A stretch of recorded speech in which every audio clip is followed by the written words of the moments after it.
What up, everybody? It's me, Blake316, and right now I'm starting the fanboy war between the Nintendo Amiibo fanboys and the Disney Infinity fanboys and the Skylander fanboys. You know, who has the better figures? Not really. Actually, what I'm doing is I'm doing a figure comparison between the Nintendo Amiibo figures and the Disney Infinity figures. Being that all these companies from Skylanders to Disney and now Nintendo are doing their own figures, they all have their own features and they all have their own functionalities of what they do with games and whatnot. I figured I'd actually compare the figures to, show the details and the comparison between the two. As you see, I have quite a few Disney Infinity figures. I only have a Nintendo Amiibo figure, which is Donkey Kong, and I figured I'd compare them to the Disney Infinity figures. With that being said, I first thought when I had the Donkey Kong figure in my hand, I thought he was pretty light. But then in comparison to the Disney Infinity figures, they're actually the same amount of weight. They all have a pretty solid weight, where if you threw this really hard at someone's head, you would do some serious damage to them. I kid you not. So don't throw these at people. But as far as like detail, the Nintendo Amiibo figures do have a bit more detail. For example, you can see all the fur in Donkey Kong's back.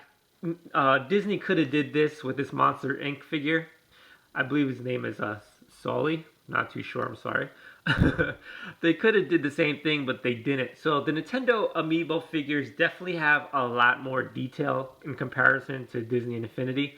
Another thing is, if you notice all the Disney Infinity figures, they're all just kind of standing on their 2 feet. They don't really have any poses.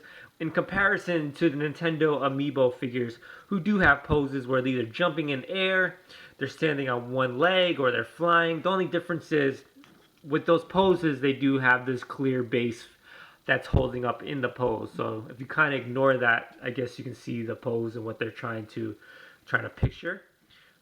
Where opposed to all the Disney Infinity figures are just standing on their 2 feet. Same thing with the Disney 2.0 figures. They're all just based on their 2 feet. Another comparison is, obviously, the Disney Infinity figures only work for Disney Infinity in comparison to the Nintendo Amiibo figures, who work for multiple games. This particular figure can probably work to about 3, 4, who knows how many games you're going to be allowed to use this figure with, excuse me. Which is really cool. I mean, you're really getting your dollars worth if this is something you're into, and you can, buy all these games, and then you can use this figure, and you can, use it for all your games. It's not just a single game type of thing, which is really cool. But it's just a quick comparison video between Disney Infinity and Nintendo Amiibos. I guess this is the thing right now.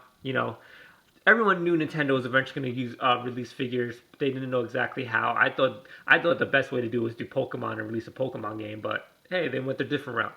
Quick comparison video between Disney Infinity figures and Nintendo Amiibo figures. They're both really good quality, same weight. Nintendo Amiibo guys do have a little bit more detail. As you see, the base, same technology pretty much.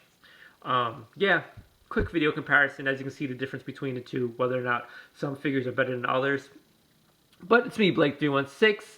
Make sure to subscribe for future videos.